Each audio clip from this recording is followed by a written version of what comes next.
I'm already messing up.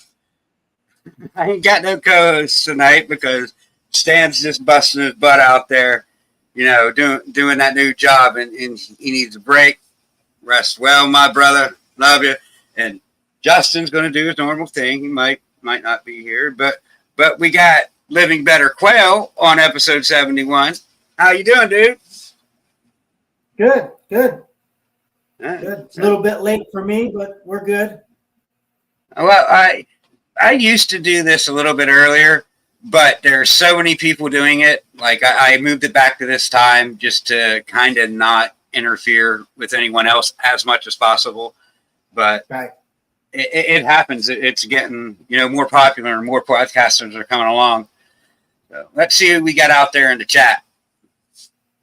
We got Brother Vance from Blue Zombie Morse. How you doing? Love you, brother. Eric S'more Factory. How's it going? What's up? Oh, one too many times. I'm getting finger happy. What up, Fred? How's it going? Steve, we got one of the sponsors in the house. What up, Steve? It's your boy, Steve, from Reptiles-Kenn. All right, so if you see it flashing down at the bottom of the screen, we are going to give away the shed test tonight. Enter RWO for life in the chat, and I'll get your name written down, and we'll do a wheel thing with everyone's name on it that wants to be in it. And we're giving away a shed test tonight. I like saying that. Guessing this is one of your people. No respect. What's up? Jay, that's him, Jay. I guess I didn't say I called him dude, but his name's Jay. Jay. We'll get to that here in a second. What's up, Python Portal? Or Patrol? No, Portal. When this guy first started coming around, I said Patrol. Now I can't get it out of his head. It is Portal, but I say Patrol all the time. You're just Python Patrol for me from now on. You're no Portal. You're in Patrol, dude. Brother Stan, what's up, dude? I hope you're resting well. Banna, what's up, Banna? Thanks for coming in. Come on down. There's the homie, Ro. What's up, Ro? How's it going? Homie Jay from Green Line. What up, dude?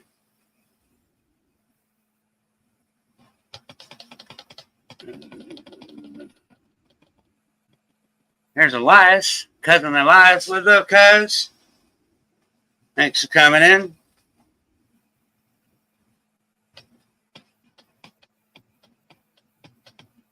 Bud Fowles. What's up? How's it going?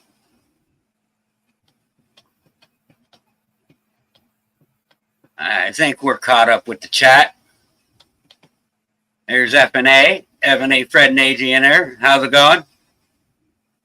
They're the only ones that entered so far. The only one I've seen. Enter RWO for life to be entered into the shed test giveaway. Okay, so now that we're all caught up with that, what's up, Jay? Introduce yourself.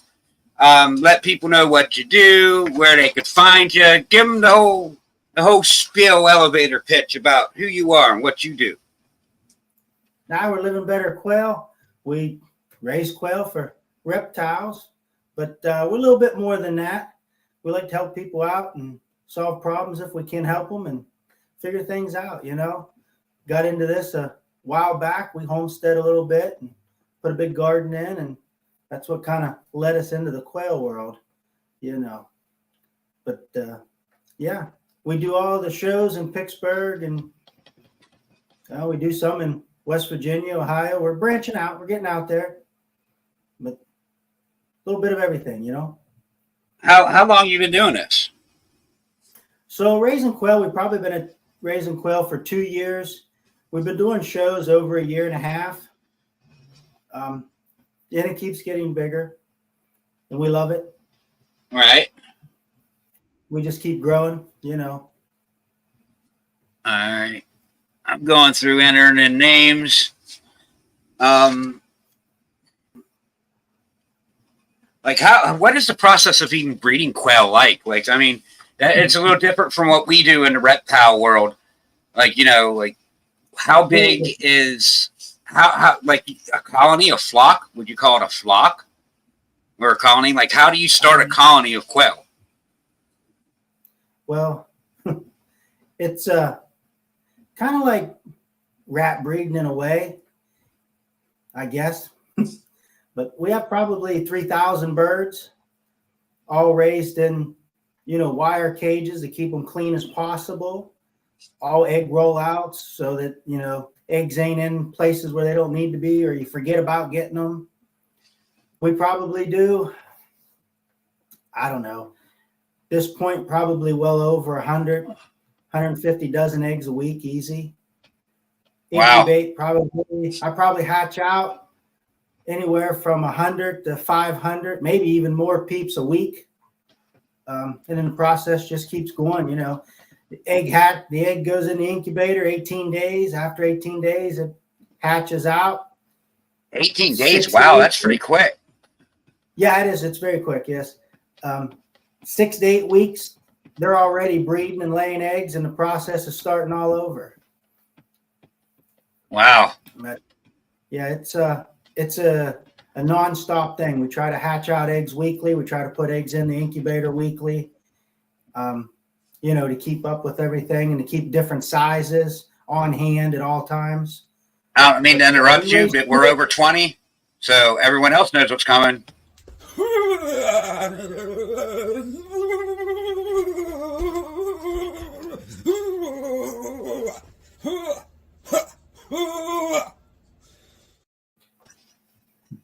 I forgot to warn you about that.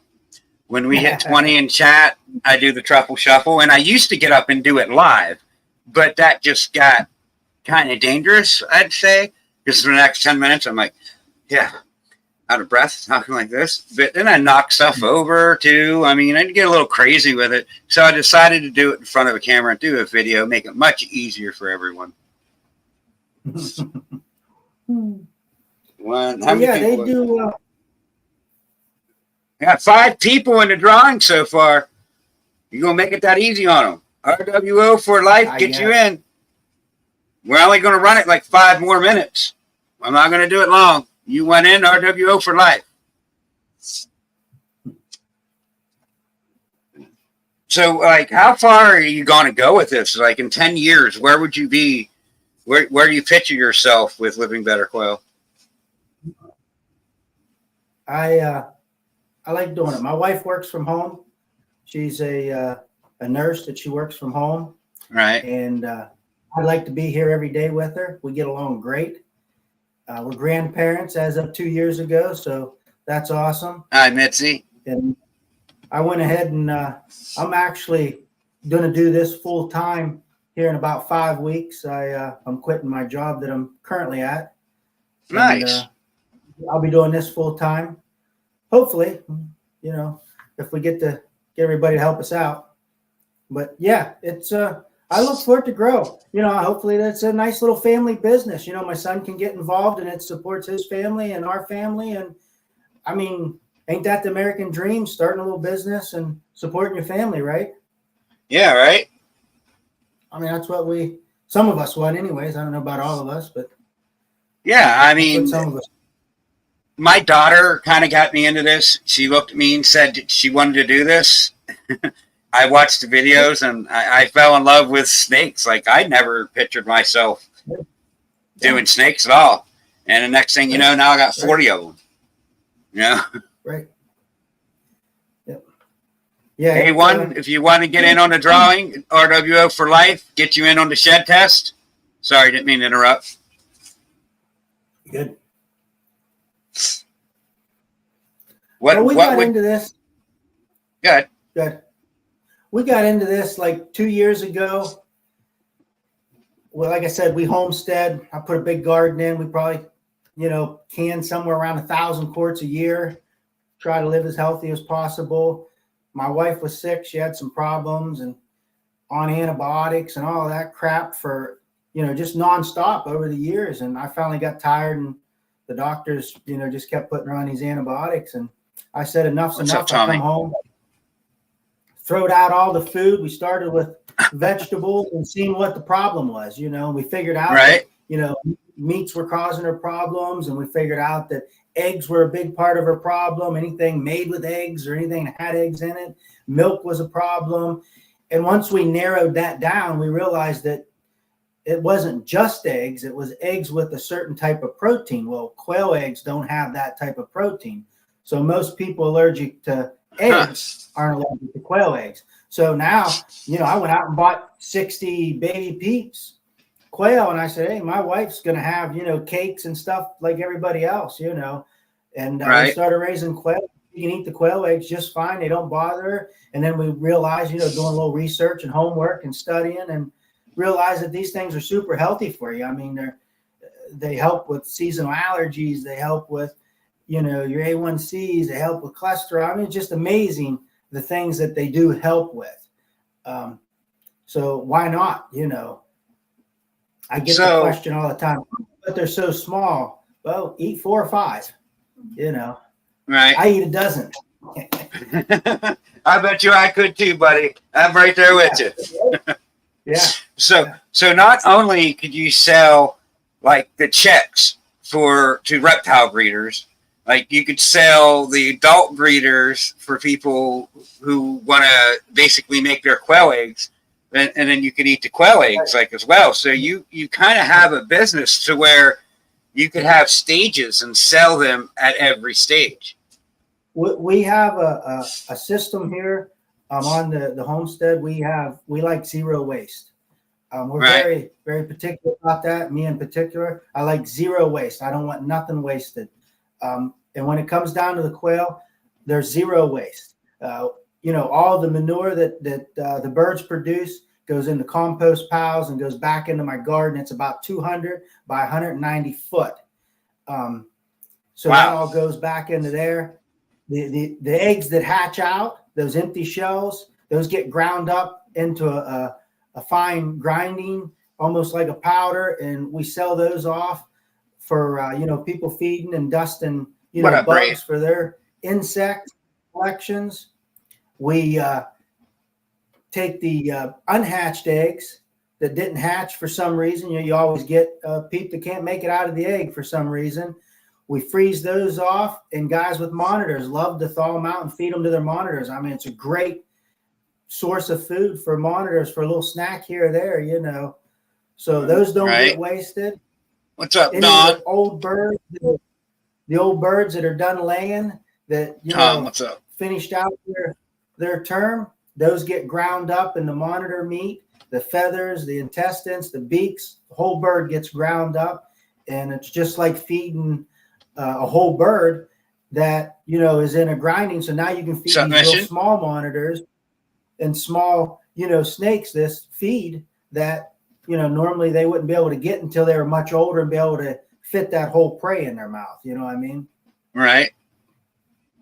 So it's we don't waste anything. You know, everything gets used up. So you like do the whole homesteading thing, like you're like not far from off grid. I mean, is that where you're potentially trying to go? Is off grid? I don't know. I have a little more time on my hand.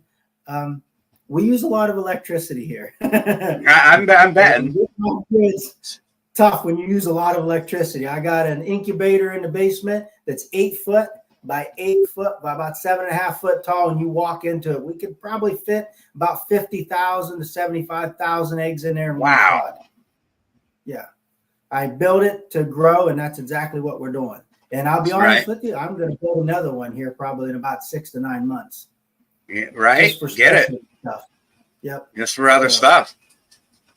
Yeah. For those of you that just came in,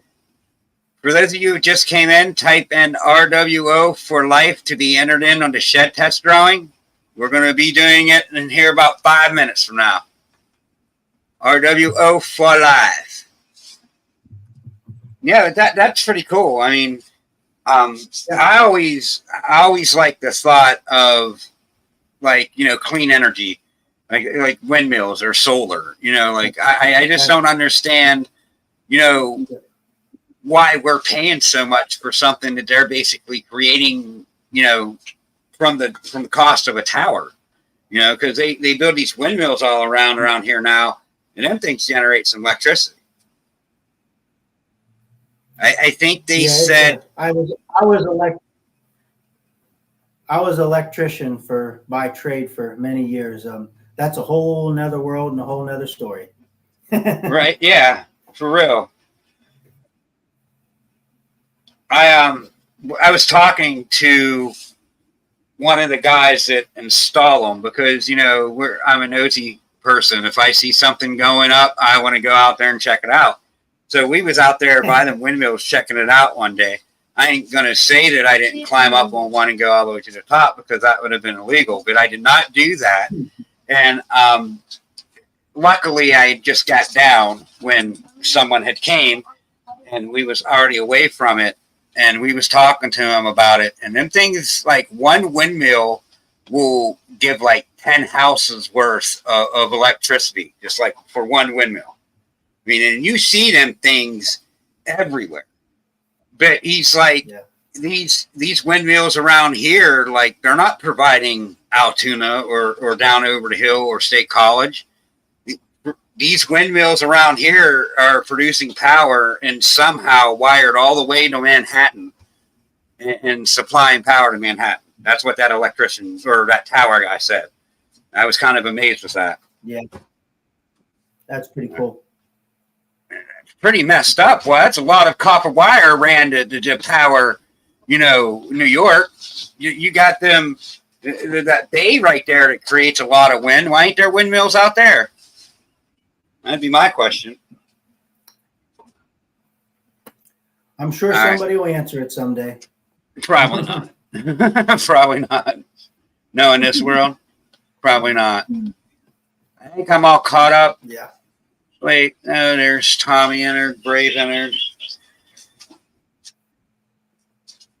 Tommy, Brave. All right, so I do got a joke of the week this week. And this is something I usually do at the beginning, but I forgot. I'm all flustered. But this is something I started a couple weeks ago, and it's been pretty funny. And I think I'm going to continue to do it. There's Sammy. Sammy just pulled in. What's up, Sammy? If you want to enter in on the shed test drawing, type in RWO for life. But then I was looking for jokes, and these two jokes were back to back, and I couldn't pick which one. And I was like, well, it's Tuesday, so we're going to make it a 2 for Tuesday on the jokes. The first one is, why did a sperm cross the road? Any guesses out there? Because I put on the wrong sock. That one was just twisted. I had to tell it. And then this one was right below it. And I couldn't say which one that I'd want most. Wait a second. Oh, what does a nearsighted gynecologist and a puppy have in common? A wet nose. I'm out. A wet nose.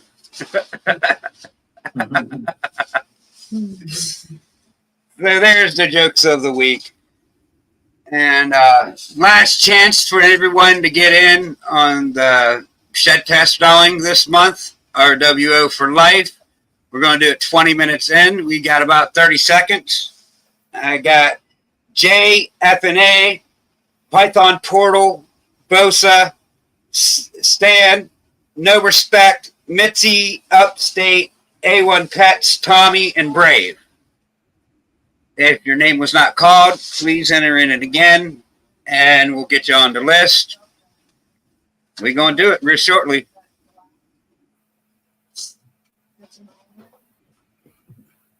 But what else we got on here? Question we like to ask everybody, and it's kind of just a fun question, but if you could have a superpower, what would it be?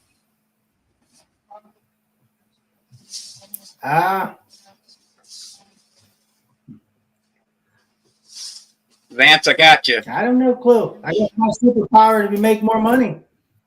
Superpower to make more money. Benji, I would put you in, but are you going to use a shed test? You don't have no reptiles. Don, I'll put you in, buddy. It's a reptile shed testing from RGI, and you don't have no. If I win, I'll donate it to Kurtwood. You know what? I'll allow that. I'll put you in. I'll allow that. Hey, put me in, and I'll guarantee whenever I spike. No, you can't get in because you're not in the chat. I'm not waiting for you either. I'm spinning it. You dickhead motherfucker. Well, no, I'm not letting you get in. What if you win it? Your stakes are right here. I got my own things. This is going to my people because you always win my stuff. That's my daughter, by the way. Did you not hear what I said? What? I get to pick someone random from the comment to buy one. Well, no, it's all right. Well, this must be another friend of yours, Lily Larkins. She says teleport. All right, we're going to spend this. We're closing it. We're closing it. So we got J, FNA, Python Portal, Bosa, SOS, No Respect, Mitzi, Upstate Tom, A1, Tommy, Brave, Vance, Don, Benji. Did I get Sammy? No, I ain't putting Sammy. I didn't put Sammy in. Sammy's getting in. Hold on. Sammy. Sammy's in there. Anyone else? We're going to spin it. We're going to spin it. I'm going to give it a couple minutes because everything's like 7 seconds behind. It's kind of confusing, but if you know, you know. If you don't, you don't. We're spinning. Where could I put this at? I don't like that.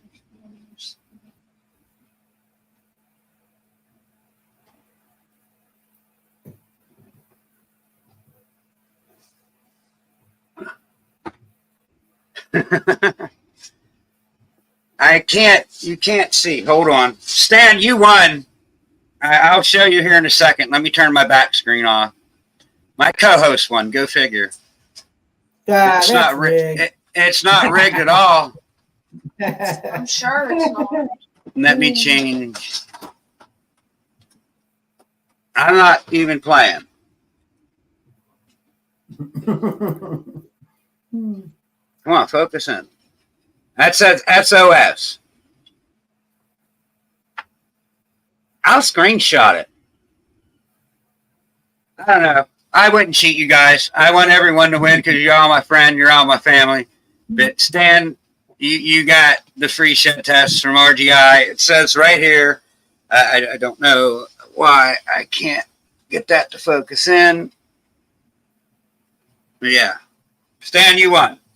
Congratulations, brother. All right. You know what's funny about that? That it even sounds more rigged. Because when I was negotiating the terms of this sponsorship, I was trying to get my members of the RWO one free shed test a year. And the suggestion had came up of letting like my RWO members get the ones. And I was like, no, we'll do it fair. We can't do it that way. We're fair people. And Stan comes up anyways. Boom! That's what's up, Eddie. Thank you, brother. $10 super chat from the sponsor. And while I was sitting there messing around, we hit 30. So we went to 30. So there's another dollar, Stan. I think we're up to 11 now because the last track, and I said I know it was over 5 and not more than 10. So we're at 11. Once that hits 20, we send a donation to US Art. Every little bit counts. All right. Where are we at? So if you could pick another business to start, I mean, since like you got all kinds of things going on there. If you could pick another business to start, what would it be? You know what? I don't know. I've tried a few things over the years. This has been the most successful and the one that I enjoy doing. I don't know. I don't know if I would if I'd do any other business right now. Right? You know, I like gardening. I guess if I had to pick one, it would be, you know, in the gardening, selling, you know, fresh vegetables. I guess I do a lot of those.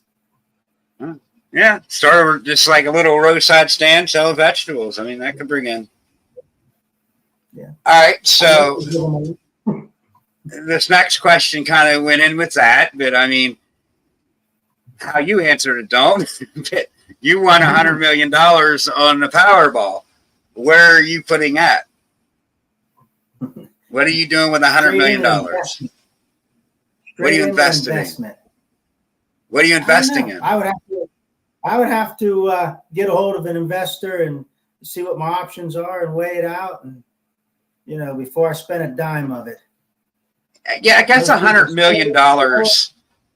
Yeah, that's enough to trust an investor, even if it's a bad one. You could stop before it gets. I would be nervous, like, because you don't know if that person like has good intentions or not. Like, I mean, I always say invest in metal. You invest buying gold and silver. Yeah, right. I get that. All right. All right. What was the biggest mistake you've made so far doing these quail? No. I mean, I messed up on a few incubators that I made in the beginning. I could have maybe tweaked a little bit, but you know, I don't know. I don't know really if I made any mistakes. I've been doing, you know, animals my whole life, whether it's quail or horses or rabbits, or I mean, I've just always been into something. So I don't know. It's been going pretty good. Maybe not starting sooner, I guess. You know, if that would probably be my biggest mistake, just not diving into it a little bit harder right at the beginning. You know, I'd have been a little farther along right now if I'd have just got in a little bit more in the beginning. Right. Stan, I do have the list of what RGI can test for. Let me look. I don't know if Rainbow's on there yet. But here are the genes that's listed on their page. Albino, asphalt, VPI, bamboo, black pastel, candy, toffee, which is together, clown, cryptic, desert ghost, inchy, genetic strike, gravel, blitz trick, hurricane, hypo, laverbino, leopard, lesser butter, mojave, OD, phantom mystic, pied, puzzle, red stripe, Russo, spark, special, specter, ultramale, and yellow belly. So Rainbow's not there yet. Those are already there. All right, so acid is on there too. Xanthic TSK and black Xanthic. I guess I should have read this list. Sunset. Yeah, that's the only one that wasn't on the full panel. Because what I read, there was the full panel. But yeah, no Rainbow yet. I don't even know if that's something that they was in talks of doing. Yeah, Sunset's there, Stan. For sure. All right. So we was talking backstage, and how did you come up with the name for your company?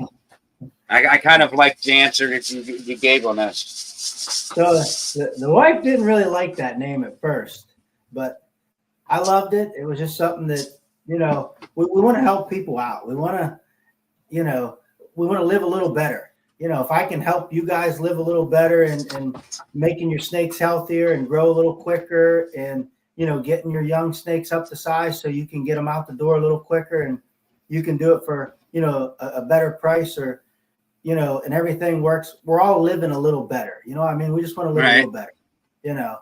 So yeah, we come up with a lot of names, and, you know, a lot of she liked and I didn't like, and a lot of I liked and she didn't like. And this one I was kind of determined to get, and she finally gave in. What's up, DJ? And now it seems like it's really good, you know. But I wanted everybody to know that we're not the next company coming along or the next person coming along trying to make the quick sale. I want long-term customers. I want people in 20 years coming to me and say, man, I've been buying Living Better Quail for, 20 years. I mean, been a great product and great people to deal with. That's what I'm looking for. The fly-by-nights or the overnight, I'll absolutely take care of you and I'll do the best I can for you. But I'm looking for long-term customers. I want to help them out. I want to work with them. I want to help them solve problems that they have. Prices of rats and different stuff out there. I'm trying to do my best to get quail to fall into those prices so that you can have a little more variety or something a little different, something a little better than what you've normally fed your snakes or your lizards or your reptiles. And that's what we're trying to do. Right. Something that's never been done. I know a buddy of mine, Nick from 666 Serpents. He said he feeds his snakes quail every once in a while because he feeds a lot of frozen thawed. He tries to feed all frozen thawed. Like he's just that's what he prefers to do. I prefer live. I mean, I don't have the patience, I don't think, to sit there and to wiggle something dead in front of these snakes until they strike, because that's basically what it is, getting it to the right temperature and wiggling it the right way for this thing to go, oh, hey, that's food, And, there's positive points on both sides. Yeah, I mean, there is. If you feed live, that's good feeding live. It's more of a natural thing.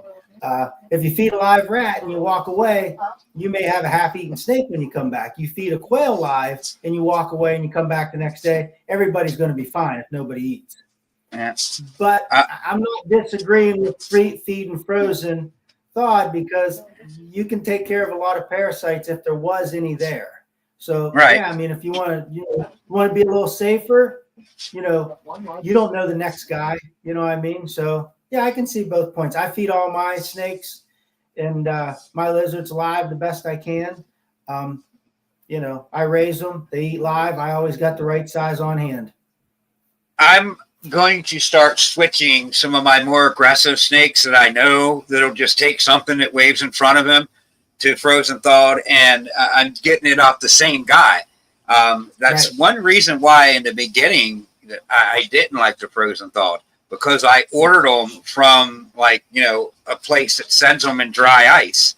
And there was just a difference from that product that I seen that was shipped to me in a box that had dry ice in it to these nice looking rats. I mean, they look like just frozen rats. I mean, they're not, they don't look weird. The ones that I'm not going to mock anyone, on here or throw names, but the ones that I got delivered to me, just, they looked a little different. You know what I mean? They weren't nicely uniform with their fur. Like I could show you frozen thawed in this guy's freezer. It just looks like, an alive rat, but frozen, it's not all, they had dents. They were pressed in the wrong way. You know what I mean? They was all on top of him. His nice uniform, and maybe that's what it is. Just they grab handfuls of dead rats, throw them in to freeze them, and they're just laying on top of each other, creating divots, and just makes them look funny. I don't know. It's a better. We try to do our best to, keep everything clean and neat. And I'll give you an example. What's up, Matt? One of the people that buys from large bulk, they put in a bucket of water, dump a whole bunch in there. You know what I mean? Let them all thaw out in a big bucket of water and then pull them out one at a time. And the first thing that the person said to me was, it was amazing how clean the water was in the bucket after he dumped the whole bag of my quail in there, when normally that bucket's dirty and not quite as clean when he dumped, other products in there. And that's something, we try to really do here. We try to keep everything as clean as possible. The birds are raised on wire. Me and the wife actually go through every single bird that gets sold by hand. And if there's something in there we don't like, or something that maybe is a little dirty that we missed or something, it goes out. It doesn't make it. And that's what we try to do. I mean, I don't feed my snakes anything dirty. I'm surely not going to sell you something to feed to your snakes dirty. So you have snakes as well? Yeah. I have 2 boas, Central America, a ball python, and I just bought a now monitor just for fun. I mean, Nice. if you want to get bit and tore up, I mean, a now monitor is the way to go, right? And of course, my wife has a hog-nosed snake, so you know what woman doesn't have a hog-nosed snake, you know? I could think of a lot of women that don't. So, I mean, Well, not in my world. yeah, well, I mean, if you would tell my mother to come to my house, she would go, does he still have them snakes there? You know, I mean, she ain't coming here. Like, my aunt came here to visit me, and she stayed in the yard. She would not come in the house. I mean, I took one outside, and she was like, in there, I'm going to have a heart attack. Get it away from me. Like, it's just crazy how people panic over nothing, really, nothing. Just a pad. I bought the now monitor. He's a little guy to try out my monitor feed that we make and sell. I don't want you buying something that I haven't tried myself. So that's what I bought it for. I make it with some extra shells in it, some extra eggs in it, and it's whole quail. And he's been living off of it for a month straight, growing like a weed, doing great. So I know that this product's healthy, good, works, and that's what we sell. We are working on some new projects through the Klubrit world out there for super small snakes, and it seems to be testing out real well. So in the future, hopefully you'll see and hear about that. So we're always trying to make it easy and more convenient. I mean, that's my thing. I want you guys to be able to feed your collection faster, more convenient, and cheaper than you ever have before. That's my goal. When I set out to do this business, I told the wife, that's what we need to do.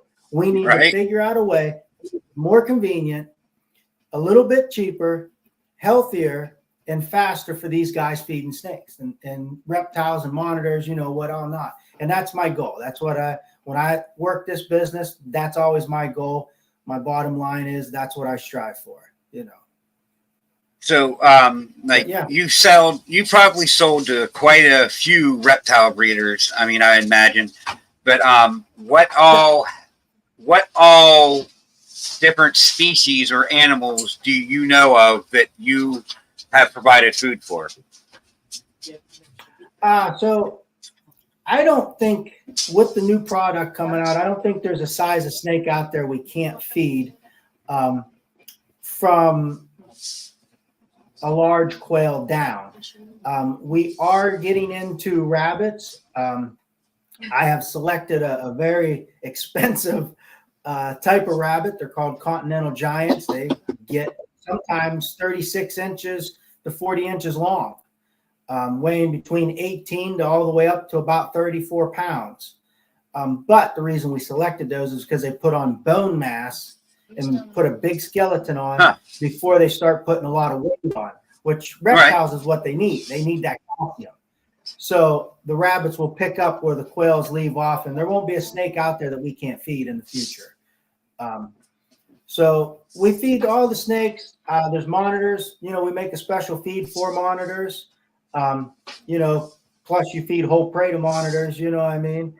We do calcium bags, which is basically our eggshells ground up into a powder. A lot of people that have these bioactives, they feed it to their all the insects. You know what I mean? And isopods. A lot of people buy isopods, right? Absolutely. A lot of people buy it off us for dusting, crickets and stuff, adding that little bit of natural calcium powder to their, lizards and stuff like that. So we try to do our best to utilize all the product we have for any way we can, Right. So, I mean, you said something about the grinded up powder. When I first got into this, someone had told me that the diatomaceous earth is like something that you could use like for like mite control, like fleas. They said it's good for fleas. So I dust my yard with it. And after looking it up and seeing what it is, it's just basically ground up seashells. So I mean, So I work at a feed mill. I right. make my own feed for the birds, and we sell diatomaceous earth. I actually use it here on the homestead quite frequently. I dust down the animals with it. I dust down the horse stalls with it. Yeah. We use it, for just about everything. It's a clean product. You can use it for anything. It's actually on the bag itself even says it's good for internal parasites. Yes. If you were to throw some in, your chicken feed. Not more for it. But I never read the bag fully, but I do know that So, it Shauna? does say parasites and any hard shell bug, fleas, stuff like that. It's supposed to kill you. Mm-hmm. But all it is a microscopic little spiked ball that gets wedged into these joints of skeleton, insects and parasites, and it just tears them to shreds. So yeah, it tears them up. Yeah. Yep. So I mean, is that kind of what this your grounded up eggshell would be like? I mean, something like that. No, they wouldn't do anything. It would just be a calcium powder, basically. Just like a calcium powder. Yeah, that's what it would be for. Yeah. I do add a little diatomaceous earth in my coop, my quail pen, and especially in the summertime to help out with different stuff, bugs and stuff. But we make I make my own feed. I mean, it's my recipe. I make it at the mill I work at, so right, which is quite convenient. Yeah, pretty much would be. Yeah, you could do if you felt it was calcium deficient, like something you was feeding them, then you could just use that feed and add a calcium source to it or whatever. You could kind of curve it however you feel. Yeah.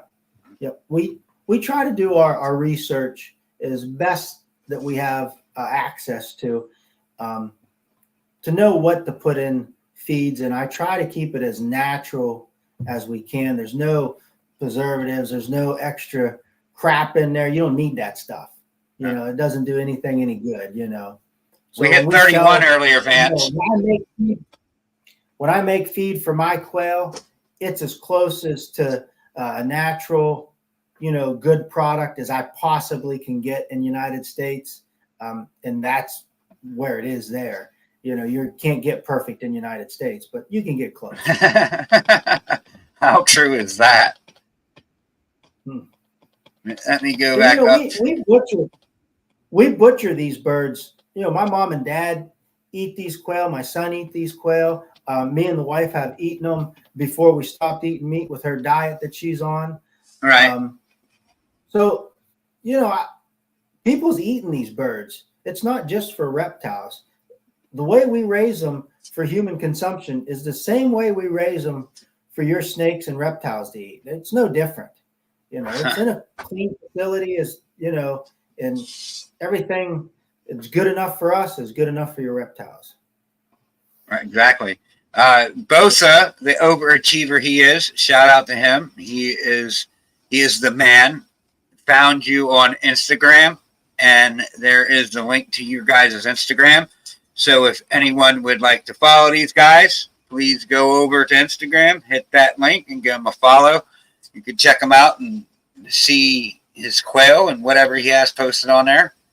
What do you have on your Instagram, by the way? Before I tell people. What's that? What's on your Instagram? Like if they click the link, like what's on there? There's some pictures and stuff on there of I believe there's some pictures of pricing and stuff on there. I'm trying to think. I'm sorry. I do a lot more of Facebook than I do Instagram just because that's where everybody contacts me at more. But I try to keep Instagram going. I don't throw it to the side too much. We do all of our shows. We try to put all of our shows on Instagram and Facebook, Right. Try to do a little bit of both. So is that like your main source of social media right now, Facebook? I would probably say it's pulling it. What Instagram was in the beginning, the main source, and then Facebook kind of has overtaken it a little bit. Yeah. But we're getting out there. I mean, word of mouth is traveling, and that's quickly becoming a rival with Facebook on what we do. Right. Everybody loves this guy right here. The Quail. Oh, everybody loves this logo. I mean, I thought you was kind of like, trying to draw my body when I looked at that. I mean, Yeah, yeah. I was when we did the this drawing. I can do portraits. I paint. You know what I mean. And I looked at my wife and I said, you know what? I'm going to have our son draw this because he's much younger than me, and I'm going to do something that's older. And that's not what we need to do. We need to get out of that era and in with the new stuff. And this is what he come up with, and it's been great. I mean, it's really been great. And so no respect says, I find when feeding my quail to your quail to my animals, they digest the quail much better than the feeding rodents. Yes, they actually do. There's a reason why for that. And I looked this up through a couple researches that I did. So rodents that we raise are lab rats. That's what they and they contain a lot of intestinal fat. Right. And that type of fat that they have, and the excess fat that they have, because we feed them a lot of high fat food so that they can breed a lot. Make sense? Yeah. So a snake and a reptile, it's not designed to digest that amount of fat. Everything in the wild's lean. There's no fat animal in the wild. Right. It's all lean. They're designed to eat lean. I mean, unless you've got a dumpster diving raccoon, everything's lean out there. But quail don't eat fat.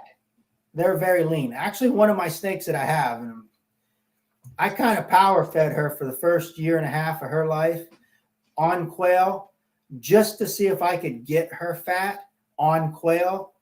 You can't do it. It's.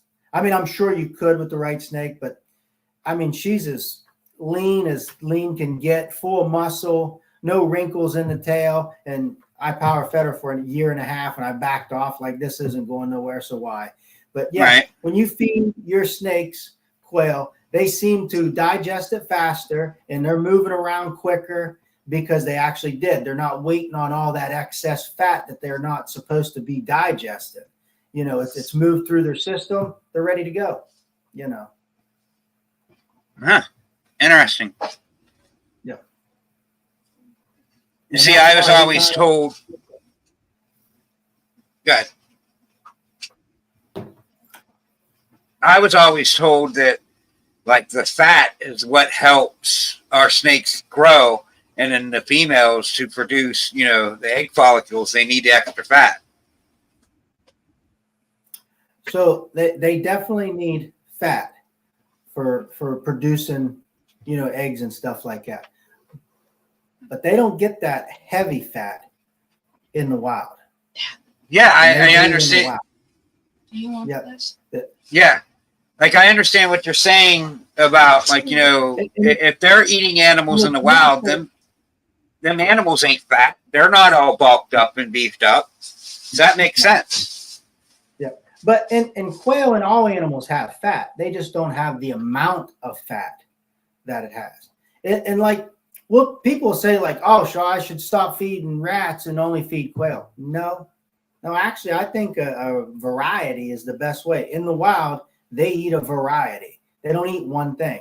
They're not going to watch a rat walk by because they're waiting on the bird to fly next to them. It's not going to happen. They're going to eat a variety. Right. They're going to ambush whatever comes their way. Right. And I have a lot of customers that feed their snakes, a variety. Sometimes rats, sometimes, quail, what they can get, and they do real well.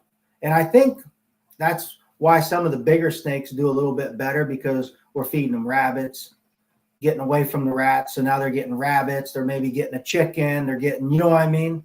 Yeah. They're getting those larger prey. I mean, sometimes you get baby goats, or small pigs, and that's a variety, A baby goat, that's got to be a big snake. Snakes out there. Yeah, that's a big snake. But Steve, one of the sponsors, he says, do you know what the comparison nutritional value is between the two, rats and quail? I do not know the exact breakdown of it. I do have a sheet, not in front of me, on the breakdown of quail and how nutritional value it is and what it holds. I do not know off the top of my head what it is on a rat. I do know that there's stuff in feathers that are not in fur, and there's stuff in fur that ain't in feathers. That's why we kind of promote a roundabout diet, you know. Right. Now, there are some snakes out there that really don't do well on fur at all,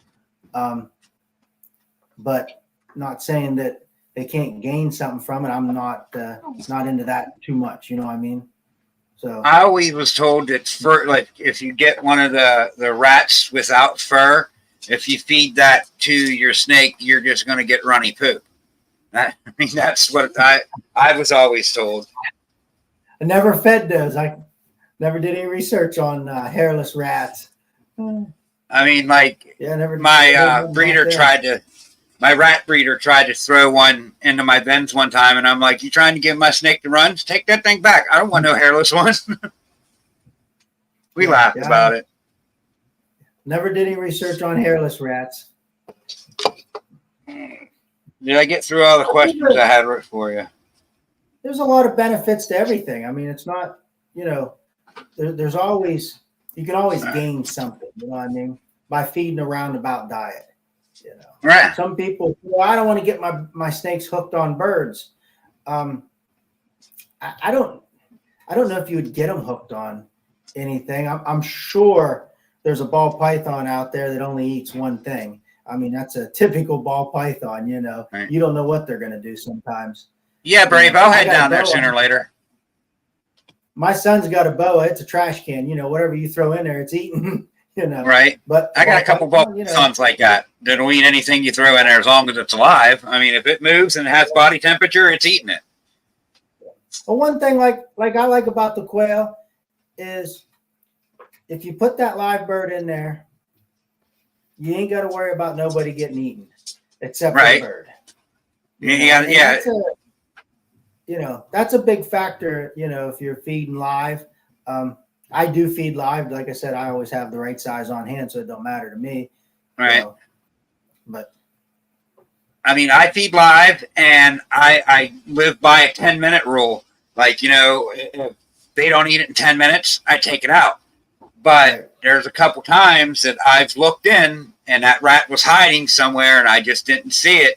And then a day or two later, you see it running across in there, and I'm like, "Oh my God, there's my snake!" All right, it's happened to me once or twice, and I mean, it's nerve-wracking. I mean, I've seen some rats eat the heck out of some snakes. Like, you wouldn't think that could happen, but I mean, horror pictures like shows with freaking snake guts hanging out. It happens. It happens. Yeah, it does happen. Sure. All right, so we got a little over 5 minutes left. Say I come to you and I say, "Hey, I want to start breeding quail." What would you sell me? Well, first off, I would ask you, what are you wanting? Are you wanting adults right now that are laying eggs, or are you wanting some peeps to raise up and, you know, start a little on your own? I want to produce eggs and feeders. I want to produce eggs so I can eat the eggs, and I want to make some feeders for my snakes. What would I need to do that? We absolutely could do that. I actually sell an incubator for quail eggs and different stuff. So you could get set up with hatching eggs, or you could take home, you know, birds if I had the size that you wanted that day. If not, I'd get you the size you needed. And, you know, if you needed an incubator, we could even get you set up with that. You know, we send you home with a care sheet on the birds. We send you home with a care sheet on incubating and hatching eggs and what the peeps need. So when you leave us, you should have all the information you need to do everything you need to take them from an egg to a full-grown adult and produce them yourself. And I always send you home with my number, which is my cell number to my cell phone. If you have any questions, take the call, you know. And one time I got a text that I think was at 12:30 at night. And I answered it, you know, a little bit late, but I answered it, you know. Yeah, right. It's like, have some decency. 9 o'clock or later. Come on, like start thinking about it. Some people are on that midnight shift, and 12 o'clock, 12:30 at night to them is, not quite so Yeah. late. So Right. I used to be on that shift a long time ago. What is a good number for a colony or flock? Like, can you have like 5 or 6 males and with these females, or So I always ask, like, how many eggs are you wanting per week? And then how many people are in the household that you're feeding? And then that gives me a number of how many hens you need. And then if you just want to produce eggs and you don't want to hatch these eggs, and you don't even need any males. But say you want to hatch eggs and you want to raise your own, then I usually do a 1 male to 5 females is usually where I try to keep it at. All right. And there's no problem with putting more than 1 male? Like they won't try to fight or anything? Well, there's always room for fights. Right. Usually if you're a 1 to 5 or more ratio, you can put as many in there as you want, as long as your ratio is 1 to 5 or more.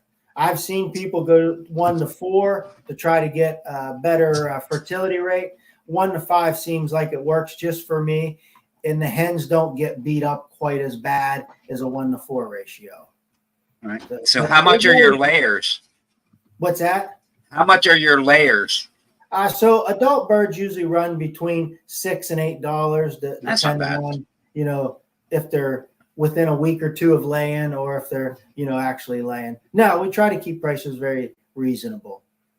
Yeah. Right. And the males are the same price. And I got all different colors. Matter of fact, I don't know if there's a color out there right now that I can't make or I don't have in the quail world, because I have quite a bit of them. And all birds are the same price. I don't care what color they are. They eat the same. They raise the same. They're all the same. What colors are there? Like black, brown, gray, yellow, orange? So I've got from solid brick red to pearls or snowies, they call them, to tuxedos. I have actually 4 different colors in tuxedos, rosettes, normals, pharaohs, and solid whites. And and then you can start making different stuff from there too.